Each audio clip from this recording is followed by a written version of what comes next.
Afternoon again, and welcome back to Prime Time, the programme for those of mature years but still young in heart. And we have a couple of prime examples of that today on the sofa. We've got Rae Fitzgerald from the Weston and Worle Bridge Club, and Pat Hase from the University of the Third Age. Over to you, Anne. Thank you very much. Well, Rae, tell us all about the bridge scene in Weston-super-Mare and how long you've been associated with it, because I suspect, I think I've heard of you in the past, so I suspect you've been involved in it for quite some time. Well, I have, yes. We're very lucky in the Weston area that there are a lot of bridge clubs around. We're the Weston and Worle Bridge Club. Right. We have a membership of between 50 and 60 members. Excellent. With age is ranging from about 50 to 90. Wow. Great. And believe you me, those who are 90 play a mean game of bridge. I'm sure they do. Sure they do. Cutthroat stuff, is it? Right. Absolutely. Absolutely cutthroat. But of course, in the bridge world, we're looking to try and attract younger people. Of course. But it is difficult because younger people work. That's so right. They're only available in the evening. Of course. And our older people don't like coming out in the evening. No. So we do have this perennial problem of trying to attract younger people. So I presume from that you have afternoon and evening meets, We do, yes. The Weston and Worle Bridge Club, of which I'm the chairman, meet on a Wednesday evening at 7 o'clock. Right. And again on a Friday afternoon at 2 o'clock. And all comers are welcome. Excellent. We do welcome anybody who would like to come. Right. Wednesday night is the night that we get a bit competitive. Be warned. Do you do that for money? Oh, no money involved. We're not Omar Sharifs, no. No, okay, good. No, and then Friday afternoon we have a more social bridge club. Right. Where we have a little bit of a natter and a little bit of a game. That's and nice. We enjoy it. And some of the older members who don't come out in the evening really enjoy coming to us. I'm sure they do, absolutely. And you see the advantages of bridge is... I watched a programme you had on earlier with a lady, I think it was Sue Burrows from the Dart. Yes, indeed. And she said the same thing that I will say, is that as you get over your 65 and into your 70s, you have to keep active. That's true. It's no good sitting around. Absolutely. And the brain is a muscle. It needs True, exercise. very true. And bridge will exercise it. Absolutely. So the advantages of bridge are that we have a lot of widows who are left. This happens time and time again. They move down from Birmingham, probably somewhere like that. Yes. Husband dies, wife left, and they're stranded away from their families. Yes. Now, a lot of them have played bridge before, and it takes them a little while to get back into it. Of course. But they do enjoy it. I'm sure they do. come. I'm sure they do. And if you haven't played bridge at all, but intrigued by this, would it... Yeah, well... How will we do with that? Yes, well, there are several teaching groups around. I mean, if you think of Weston, all the little villages round, well, not so little now, Banwell, Winscombe, Uphill, they've all got their own bridge clubs, and they all have a different sort of standard. So if you were an absolute beginner, you would need to go to lessons first of all. Right. If you don't even know the suits, you can still start from that, that level. Yeah. If you have played whist, it really does help, because then you understand about trumps and things like that. Exactly. But anybody can learn to play bridge. It is the king of card games. Excellent. What a wonderful way to put it. Yeah. And as you say, keep you active because you've got maths to think about and preparing the moves well ahead. Well, it's a logical game. Yes, It's very exactly. logical. Yes. And the conversation you have when you're bidding, it is a conversation between you and your partner. So 4 people play, two play together and the other 2 play together. And when you're bidding, the most important bit is the bidding, to make sure that you're in the right contract. Right. And if you're in the right contract, you then have to make it. Okay. Wow. Yeah. A lot to think about. There is, yes. But it is a most attractive game. I'm sure. And it does mean that people who live on their own, if they join a bridge club, they come out, and it is a remarkably cheap way of spending an afternoon. Right. £1.50 table money. Wow. And that includes a cup of tea. Oh, and biscuits. fantastic. Fantastic. I mean, you can't get better than that. Absolutely. Bargain. Yeah, and then we pay £5 a year as a membership fee, really steep when you think of golf clubs. Indeed. £5 a year. And then we have 2 social events every year. Oh, great. We go out for lunch, and then we go out for a Christmas lunch, and we have a summer sort of cream tea. Yes. Lovely. And then we play bridge afterwards. Well, of course. Yes. Sadly, we had this bridge lunch last Wednesday out at Moose Heart at Winscombe. It was a lovely lunch. We really enjoyed it, and we had super bridge. And then at the end of it, we were all leaving, and unfortunately 4 of our members were involved in a very nasty car crash. Oh, no. Yes. Oh, dear. Yes, and they were all in their 80s. Oh, good gracious me.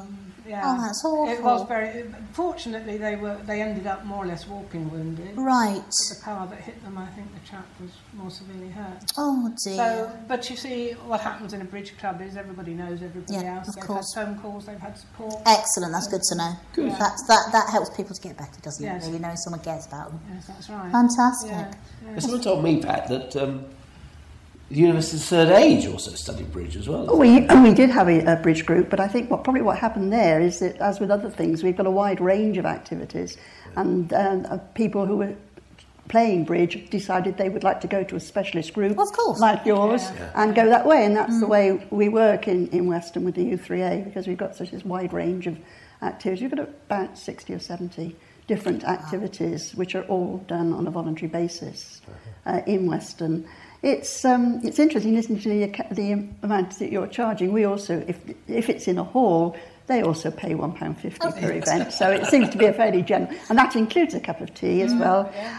If it's in a person's home, and we do have lots of groups. In fact, the majority of our groups are very small groups, and they meet in the person's home of the group leader, and they're the one with the enthusiasm and the interest to share. And the whole idea of the U3A is that for people in their third age, which is the age which is laughingly called after full-time responsibility of children. Not anymore. Life's not like that anymore. Exactly. I mean, your children come back, don't they? Sure. But this is not mine. I wonder why. So it's an interesting thing. We've got over 900 members in Weston now. We started in 79, I think it was. I've got it written down somewhere because I couldn't remember when we started, 74 perhaps.